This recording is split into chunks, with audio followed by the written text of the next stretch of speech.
Eh bien, bonsoir, c'est Noël Clément qui est avec vous ce soir.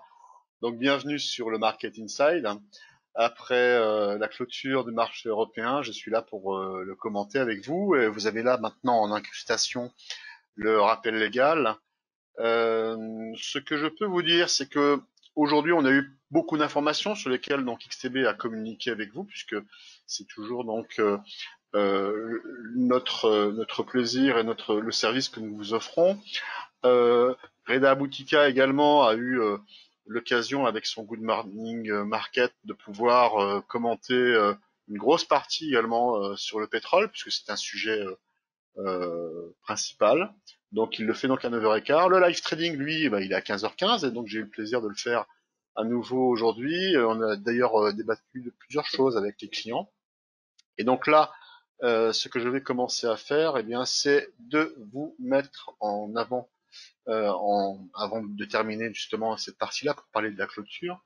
Donc nous sommes aujourd'hui jeudi 23 avril et nous nous retrouverons donc demain, vendredi. Et nous parlerons comme prévu aujourd'hui du Dow Jones, du nat gaz, donc du gaz naturel, et du cuivre. Et demain, nous terminerons la semaine, vendredi, avec le DAX, avec le Volix qui est notre indice qui permet donc de trader le VIX, le célèbre VIX, l'indice de la peur, et le cacao, puisqu'il donne une configuration qui me semblait intéressante, hein, et on aura donc de quoi en parler, j'espère, demain. Alors, aujourd'hui, nous avons eu une journée riche, pour une fois, en statistiques, qui était les autres jours assez pauvre parce qu'il n'y avait que le pétrole qui monopolisait le sujet. Aujourd'hui, le pétrole a bien rebondi, mais surtout, ce qui était très négatif en début de journée, c'était les PMI qui étaient publiés sur le pour la France, l'Allemagne, et bon, ils étaient vraiment très très très mauvais puisque grosso modo, on a divisé par deux donc cette publication, cette statistique qui était donc prévue par exemple pour la France à 26, on est sorti à 11 pour la partie composite, pour la partie service 25, on est sorti à 10. Je ne sais pas si vous vous rendez compte du grand écart. Pour l'Allemagne, eh bien, le côté manufacturier était un peu moins pire, puisqu'on était à 39 attendu, et on est sorti à 34.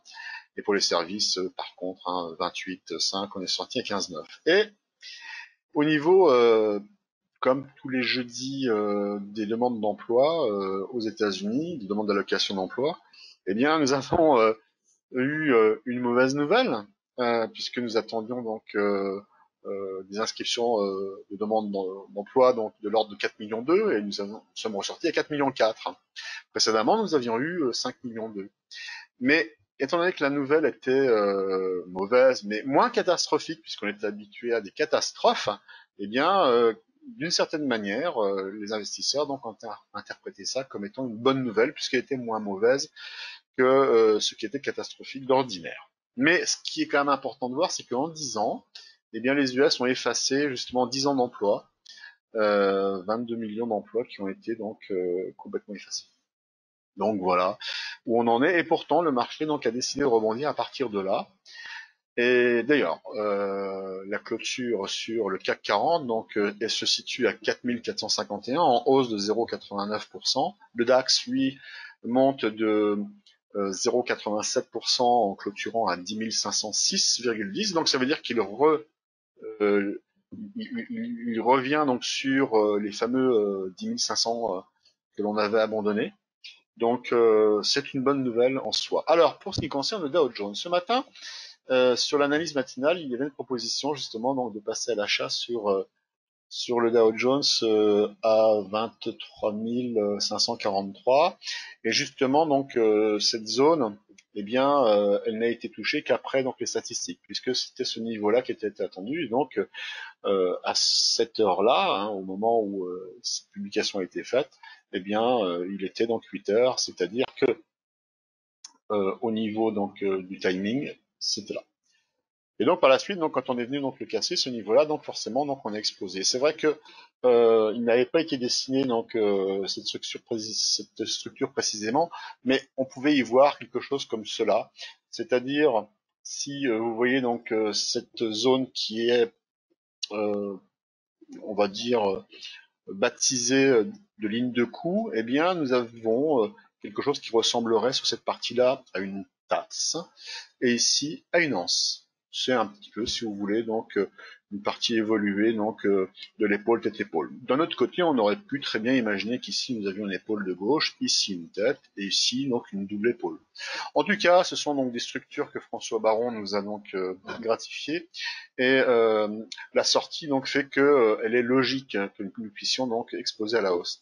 Ce que nous avions vu également avec les clients en live, puisque c'est arrivé en live, eh bien, nous avons donc le stochastique que vous voyez ici, qui est à 80. Très souvent, donc, on dit que quand on arrive à 80, on est en surachat. Ma position est un peu différente, puisque généralement, lorsqu'on arrive dans cette zone-là, eh bien, nous sommes plutôt en accélération, un petit peu comme ici. Quand on passe les 80, ben, nous serions plutôt donc dans une zone d'accélération haussière. Et donc là actuellement, donc l'idée c'est quoi? C'est que le stop loss qui lui avait été mis euh, à ce niveau-là, c'est-à-dire à 22 735, eh bien on peut maintenant le remonter. Donc si effectivement donc ce seuil donc a été touché, on peut le remonter aux alentours des 23 217. Alors l'idée c'était donc de voir justement donc un marché global puisque l'ensemble du marché donc a baissé autant donc aux États-Unis qu'en Europe. Et donc on a cassé donc un biseau. On en avait parlé plusieurs fois. Un biseau ascendant qui a été très tôt donc baptisé justement d'une vague A ici, d'une vague B qui devait être approchée et nous l'avons bien approché puisque ce niveau-là donc a permis de rebondir et une vague C et là pour le coup c'est assez difficile de savoir où elle est. Est-ce qu'elle est là? Où est-ce qu'elle est là? En tout cas, ce qui est utile de voir, c'est que à partir du moment où nous avons eu euh, à cette période, c'est-à-dire début avril, eh bien, des cours qui se sont mis donc à reculer. Et lorsque l'on voit la moyenne mobile à 144 périodes qui s'était donc aplatie, nous avons eu typiquement ce que l'on appelle un non-croisement baissier, même si on a eu un chevauchement, c'est un non-croisement baissier, et qui généralement, lorsque l'on en ressort, est une catapulte haussière. Alors, je ne dis pas que c'est quelque chose qui va se passer là, puisque de toute façon, ce n'est que l'avenir qui pourra nous le dire, mais ça en reprend en tout cas la forme. Et dans tous les cas, si ça fonctionne, et nous devrions normalement donc être associés. C'était pas ça ce que je voulais faire. Je voulais faire un cercle sur la DX pour montrer que nous devrions avoir une association justement d'une augmentation de l'ADX si on veut effectivement avoir donc la vision d'une augmentation haussière sur le Dow Jones, eh bien cet ADX également doit normalement continuer à monter puisque là on a passé les 25 et il doit continuer. Alors le fait que l'on ait cassé ce biseau ascendant m'intéresse beaucoup puisque ça nous permet aujourd'hui maintenant de pouvoir faire une construction plutôt baissière, même si il est tout à fait possible de battre le record récent donc à la hausse, record récent depuis la baisse, hein, c'est-à-dire depuis que on est venu donc faire le 17 avril, on est venu coter les 24 300, eh bien nous pouvons très bien maintenant les dépasser. Je ne dis pas encore une fois que ça va se faire, hein, mais en tout cas si ça se fait, ça serait vraiment une indication idéale pour pouvoir lire le marché d'une manière différente. C'est-à-dire qu'on viendrait donc faire une sorte de backtest en dessous de cette oblique, de la même manière qu'on fait des backtests au niveau donc des supports et des résistances, donc des prix qui sont statiques, qui sont horizontaux. Et bien là, donc, nous pouvons aussi faire des backtests en dessous d'une oblique. Et pour le coup, donc, on pourrait très bien donc aller donc plus haut que ce qu'on a connu. Et même si là, donc, peut-être que les indications qui sont mises vont peut-être un petit peu nous perturber, c'est pas très grave. Ce qui est intéressant de voir, c'est quoi? C'est le fait que si effectivement donc nous remontons plus haut que ces 23 000 quelques, 24 000 on va dire, et qu'effectivement on revient donc au niveau des 25 000, on viendrait se cogner au niveau du gap, qui est donc béant ici. Nous viendrions donc au niveau d'un retracement à 61,8%. Nous reviendrions également en dessous du moyenne mobile à 144 périodes qui est très baissière. Au niveau de la bande Bollinger supérieure, nous pourrions très bien la voir, cette bande que vous voyez ici en plus épais, et bien continuer donc à légèrement monter. Mais surtout, au niveau des oscillateurs, et c'est là où justement donc ça serait vraiment très intéressant, eh bien, c'est que dès lors que, comme vous le voyez, vous avez un croisement donc avec son signal ici, mais également donc un franchissement donc des 80. Et pour le coup ici, je dis que c'est un signal donc de vente, puisque là entre temps, donc vous voyez bien que quand on était passé au-dessus de 80, eh bien, ça n'était pas un signal donc vendeur, puisque au-dessus de 80, donc on a fait toute cette partie-là à la hausse. Bon, eh bien, maintenant, si nous avons donc la possibilité de faire un plus haut sur les prix, c'est-à-dire ici, eh bien, il est probable qu'au niveau des oscillateurs, nous n'en fassions pas. Et pour le coup, donc, ça pourrait être intéressant, justement, de commencer à construire une structure en divergence baissière, si effectivement nous avons le marché qui, lui, également, continue donc à avoir donc des plus hauts. Et pour le coup, les plus hauts ne seront pas au niveau de l'oblique, mais plutôt comme ceci. Voilà, donc on en reparlera, on verra à l'occasion. Ensuite, nous devions voir également le NAT gaz. Alors le NAT gaz, le voici, je change carrément d'écran, c'était plus facile pour moi. Et donc là, c'était le cas typique où justement aujourd'hui, ça s'est bien passé donc pour la recommandation donc à l'achat pour le Dow Jones. Là, vous voyez le NAT gaz en H4 qui était proposé donc justement pour faire un achat aux alentours des 1,61,6 et 1,58,1. Et ça n'a pas fonctionné. Pourtant, donc, c'était un achat qui avait donc comme premier objectif donc les 1,70 et comme deuxième objectif les 1,938. Euh, sur l'analyse matinale, d'ailleurs, donc il y avait une esquisse qui venait donc se cogner justement sur cette zone-là, et c'est exactement ce qui s'est passé. Cette zone-ci, c'était une zone donc de gap, comme celle qui avait été donc ici précédemment, sauf que cette zone-là donc elle a été invalidée donc comme on le voit ici, mais la zone de gap était beaucoup plus intéressante de ce point de vue-là, puisqu'elle faisait également œuvre d'inversion de polarité. Parce que vous aviez à cet endroit, ici, un support, qui après être cassé, donc s'est transformé donc en résistance. Là, on s'est approché, on échoué, on s'est approché, on échoué. Là, on a touché, on a échoué.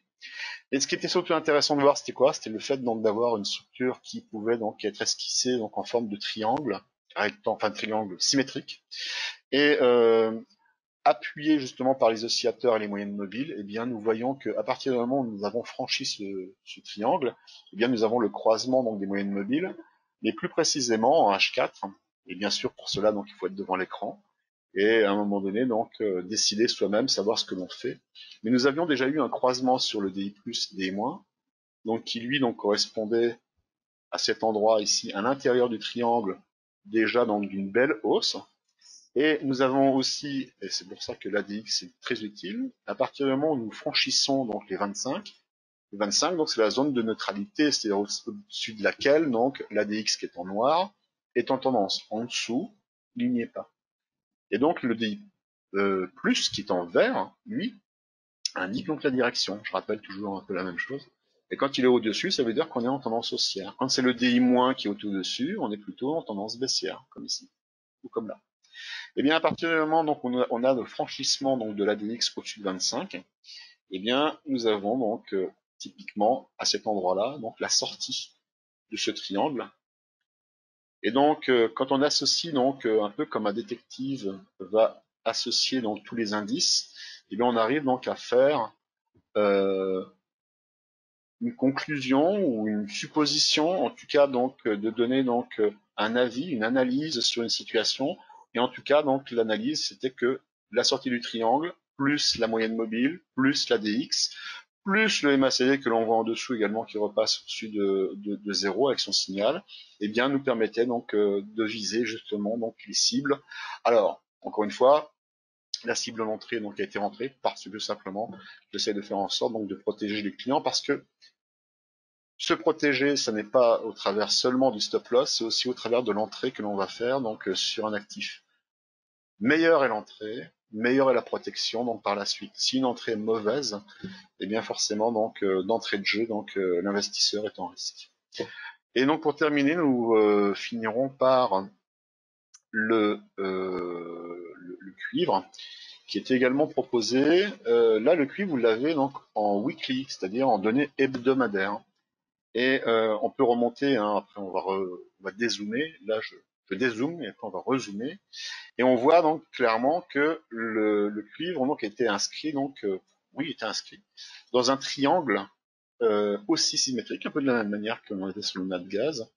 Et à l'intérieur donc de cette structure, il y avait une autre structure qui pouvait être dessinée de deux façons. Ce matin, j'ai dessiné donc avec une oblique un peu plus pentue, mais celle-ci fonctionne aussi très bien. Et donc, à partir du moment où on y place cette ligne qui serait donc illustrée comme étant une ligne de cou, eh bien, nous avons ici une épaule, ici une tête, qui est un peu bizarre parce qu'elle revient donc après donc avoir pris un appui, reprendre son appui ici, et une deuxième épaule. Et donc cette structure en épaule d'épaule, on a déjà vu qu'elle avait très très bien fonctionné, justement dans les structures en épaule d'épaule inversées. Là, vous avez une structure en épaule d'épaule classique, et sur laquelle donc vous avez donc la tête. Lorsque l'on la projette en dessous de sa ligne de cou, eh bien nous avons ceci comme objectif. Et l'objectif donc n'est pas encore atteint. Alors il passe légèrement en dessous d'un support qui est relativement faible puisqu'il y a assez peu de contact. Et donc l'idée c'était de venir donc faire des achats dans cette zone, c'est-à-dire entre 50, 81, 49, 51, pour venir donc cibler donc des prix aux alentours des 5270, 5403, qui formeraient également d'une certaine manière un backtest, qui reviendrait donc tenter de réintégrer ce triangle symétrique. Logiquement, il devrait échouer, déjà parce que la ligne de coup, elle, va faire résistance. Mais également, donc, vous allez avoir donc les moyennes mobiles, notamment la marron qui est en 377 périodes, vous commencez déjà à les connaître. L'orange qui est en 144 périodes et la violette en 55 périodes vont furieusement baisser. Et normalement, on devrait venir donc au contact des prix si ils avaient donc la bonne idée de revenir dans cette zone. Et auquel cas, donc, ça pourrait être donc un endroit idéal, encore une fois, d'un backtest, pour venir après donc reprendre donc la direction baissière en direction de l'objectif. Voilà, je n'en fais pas plus, j'en ai déjà fait suffisamment, beaucoup, un peu trop long, j'espère pas en tout cas. Je vous souhaite une bonne soirée, en espérant donc que vous allez donc profiter des dernières heures également pour savoir ce que vous allez donc faire justement pour vos positions, si vous allez les garder donc le soir ou pas. Sachez que les stop loss ne fonctionnent pas, alors que le marché donc est fermé, notamment pour le CAC 40 qui se termine donc à 22 heures et qui rouvre à 8 heures. Donc vos stop loss ne fonctionnent qu'en séance. Donc voilà, c'est vos choix. En tout cas, si vous le faites, faites en sorte donc d'avoir un levier donc réduit, de telle sorte que si jamais ça ne se passe pas bien, et bien qu'il n'y ait pas donc un appel de marge qui se fasse donc par email ou tout simplement que vos positions soient coupées parce que le banquier donc a également donc ce pouvoir. Merci, bonne fin de journée, au revoir et à demain.